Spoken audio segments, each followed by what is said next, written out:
Sports with Brendan Hawks. Weather with Jeff Reed. In the field with Cameron and Drew. Anchors Jordan and Patrick. We are the DB News Team. Welcome to the David Brainerd News. Today we'll be discussing this past weekend's rummage sale and how it was a huge success. And also, we'll take a look at the sports, as well as your local 5-day forecast. And later, the homelessness. Find out more on DB Brainerd. Hello, I'm Jordan Berger. And I'm Patrick McCullough. Thank you for joining us.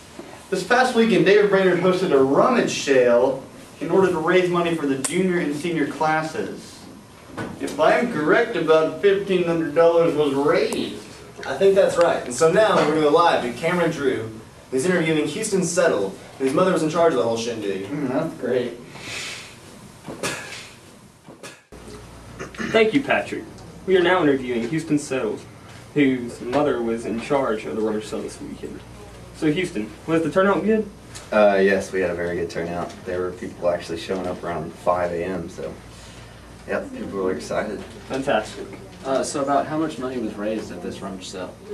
Around $1,500, so that'll help us out. Yes, that's great. What will this money be used for? It'll go towards the senior trip, and we're going to Costa Rica, so we could use this money. So yeah. Great. Well, there you have it. Back to you, Patrick. Back to you, Patrick and Jordan. Thanks, Cameron. A little shaky.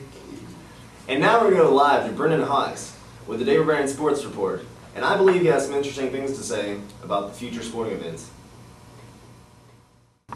Hi, I'm Brendan Hawks with David Brainerd Athletic News. The first ever track and field team will be assembled in January, coached by Ken Aiken. Several events will be offered, such as hurdles, pole vault, and long jump. Along the lines of running, Natalie Thedford, an 8th grader, placed 4th in the regional cross-country meet. This qualifies her for the state meet, which is soon to come. The David Brainerd basketball team is currently ranked 3rd in the preseason poll behind the Gracie Eagles and Silverdale Seahawks. Temple McGilvery is currently last. Coach Caleb Markham intends to draw players away from his softball team so that they can compete. The David Brainerd football team won against Copper Basin Friday, beating them 35-14. Despite bad refereeing, the David Brainerd Wildcats came out victorious. We will now go to an interview I had with one of the players. Here with one of the David Brainerd football players. I understand you had a pretty good game, right? Yes, I had about 100 yards rushing, 110 yards rushing, 2 touchdowns, and 8 tackles. Very impressive. I've been told that if you win Friday against Temple, then you will be in a bowl game. Is that correct? We'll be able to play in a bowl game a week after we beat Temple. I'm very excited about it. There you have it, Jordan. Back to you. That's a real gold pirate.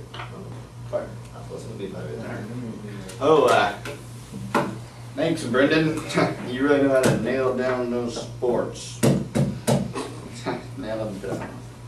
Alright, now we're going to go live to Jeff Reed, who's going to give you a weather report.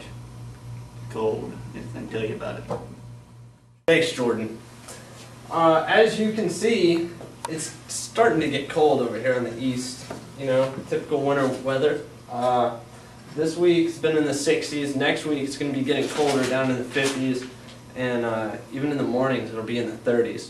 So you're definitely going to want to put on some warm clothes, maybe some gloves, a hat, you know, some flaps to cover the side. Definitely want to put on a jacket. This keeps me warm. And make sure your jacket conforms to DBCS standards. This does not, but something you're going to want to look for is blue, black, or gray, and you're going to want a logo smaller than a credit card. So anyway, back to you, Jordan. Thanks, Jeff. It is getting quite nippy outside. Yes, it is. I'll keep that glove tip in mind. As you guys know, Jeff has a 100-degree guarantee, which means If he's not in 100 degrees of his forecast, then it'll be wrong. But, I mean, he will be within 100 degrees. We know that because he's awesome. But if he's not, then we're sorry. Anyway, now to a more warming report from that cold one.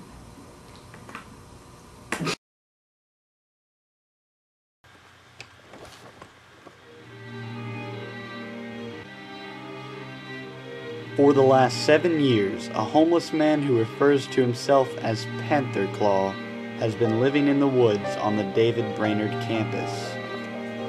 He seems to survive off food and beverages left behind at football games and other events.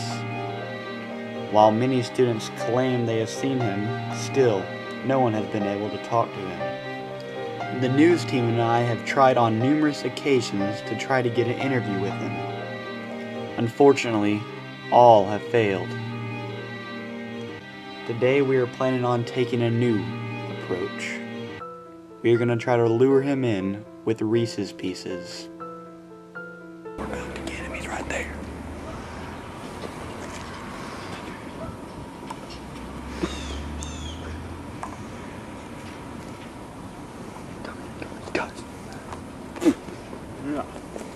Get him! Oh, hey, calm down. It's okay. No! Reese's Pieces. No! Reese's Pieces. Here, you like these? Okay. Eat them. All right. Hey, will you please do an interview with us, sir? Yeah. Okay, thank you. Thank you. Hello, I'm Jordan Berger, and after many attempts, I have finally gotten an interview with Mr. Panther Claw. Mr. Panther Claw, okay.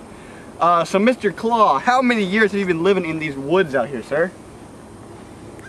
I've been living in these woods back there about good 7 years now. 7 years. That is a long time. Mr. Claw, you've said you've been here for 7 years. So you've had to see David Brainerd grow since it was in its trailers. Am I correct? Oh yeah, I've seen it grow. All right. And wait. See that, Jim? Yep, I do.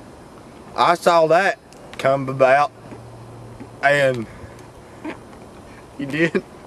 All right. Well, all these open lands out here is about to become the soccer, baseball, and softball field, and you know that's going to affect your house, the area where you live. You're going to have to move somewhere else because this is all going to be used for sports for David Brainerd because we're getting big. oh yeah, I mean I know they'll affect me, of course, but hey, but it's good for the kids. I like it's good for them to play with. Yes, sir, it is very good for the kids. As I said, all there is going to be used as... Come on. Oh, are you all right? Yeah, I'll just sit down with me. Okay, well, as I said, all this area is going to be used as baseball and softball fields. Is that going to affect the way you live? Are you going to stay here, or are you going to move somewhere else? Well, sure, I'm going to stay here. I ain't got no other home. Okay. I love it here. All right. And go David Brainerd. Thank you. Are you so you going to watch the kids play? Oh, definitely. Definitely, all right. Well, there's a truck right there, actually. It's all right. Sir, come back. Sir, I see there's some more questions. One more. Sir, one more. Tell him to go away. One more before we leave. Hang on, sir. I know David Brainerd is cheaper than most schools like Macaulay and Baylor, but yet we still are planning to build all these great fields. How does that make you feel? I think we use our money wisely, unlike I did, because I'm homeless. Yes, sir, you are. It's okay. All right. Hey, well, I really appreciate you letting us do this interview with you, and we'll check up on you here in a couple months, and we'll continue. Tomorrow. Okay, well, we'll continue to give you some more research. Because I'm lonely. We'll come back and see you every day, all right? All right? Just keep coming. Keep supporting David Brainerd Wildcats. I love them. All right. Thank you. Go Panthers! No, it's Wildcats. Oh, yeah. Wildcats. Wildcats. Go! Okay. Anyway. Panther Claw out. Thank you. Okay, now we gotta do back to you, Patrick and me. That's all we have for tonight. But be sure to join us next week as we will be discussing school relationships. But for now, so long, David Brainerd. Little Panthers. Jeff's jacket. He's so much smaller than me. My shoulders are big. What happened? He's got my jacket! What? That's my jacket! Give it back!